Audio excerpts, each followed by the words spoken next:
When you can't look on the bright side, I'll sit with you in the dark. Sometimes that's all you can do. It's not easy. It's not easy, particularly if you're on the bright side. If it's easy for you to feel like you're on the bright side, then when somebody is in the dark, that can be very hard. You're all full of sweetness and light and happiness and bounciness. And this person is normally too, but we all go through it. We all go through the darkness. And sometimes it's all you can do is to just sit with them, sit with the person as they go through the very difficult, dark night. And it's not, and like we sort of what comes up is to try and get them out of it, to try and snap them out of it and go, oh, come on, you know, it's not that bad. Life is not so hard. And often that's kind of more to do with us. The subtext there is, you're harshing my buzz, okay? Everything's beautiful. I don't know why you're having trouble seeing that, but can you stop bringing me down with your negativity? Because my grasp on that everything is okay is tenuous.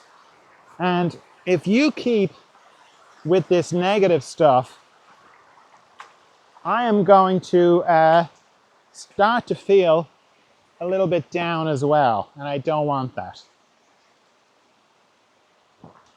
So do you think you could cheer up? That's often what, now it comes across as like, oh, I'm being really compassionate here. My friend is in need and I'm giving them a pep talk. Or worse still, it's just a bit of tough love. Snap out of it. I had to give you a bit of a kick in the pants, None of which is very loving, because the hard thing to do is to sit with them in the dark. Not get in and wallow with them in it. I don't mean that. I don't mean like, they're like, yeah, it's terrible. It's really bad. Well, what's the point of anything? What are we doing here? I don't mean that. But I mean, just being with them. Because we put way too much emphasis on what we say. We think our words are the be all and end all, when really it's our presence. If you're full of the joy of life, the sweetness of life, then that's enough. It doesn't need to be more than that. You don't need to say special words or anything like that. Just you being with that, your presence, even though you might come away going, oh my God, I'm so exhausted from that. It's all right, you'll recover. You'll recover way quicker than you think. But even though that may be the case, you'll still have helped that person a lot with your presence. But we don't really put much stock in presence. We kind of think, oh no, it's what I say. I said a thing, I said a good thing. Like I've talked a lot on our conversations together about, waiting for the question and, not responding to a report as if it was a question. It's your presence is the thing that actually elicits the question. It's your willingness to not barge in there with answers to a question you haven't been asked. That's your presence in action. And it's the same, like sometimes there's just nothing to be said. Like the person is inconsolable. They're in it. And it's kind of, you're trusting the mystery in the person, that it's going to find their way, that the person is going to find their way out of the darkness.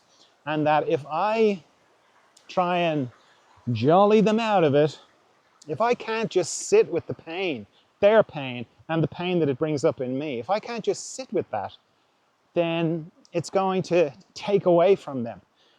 It's basically saying, I don't really trust you to get through this. And I think you're going to bring me down with you. I don't have the internal fortitude to be able to sit with you while you're in pain. I need for this to stop. And sometimes that'll be the case. But you can also do that in a loving way that's not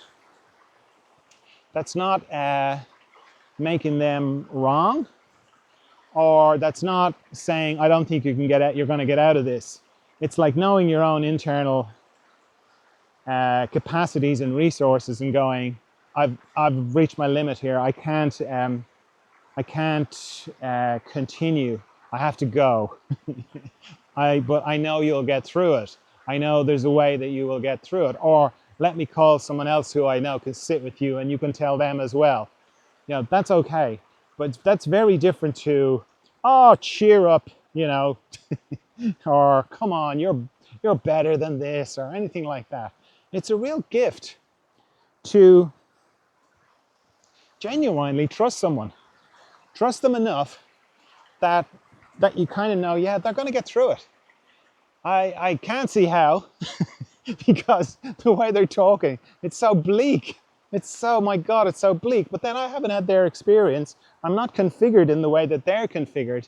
So maybe they, you know, for me, that would be very overwhelming. But maybe not for them. Maybe they'll find a way to get through it. But either way, I trust the mystery. And I trust the mystery in that person, that it's doing its thing, you know, that the mystery is dissolving the person's unconsciousness.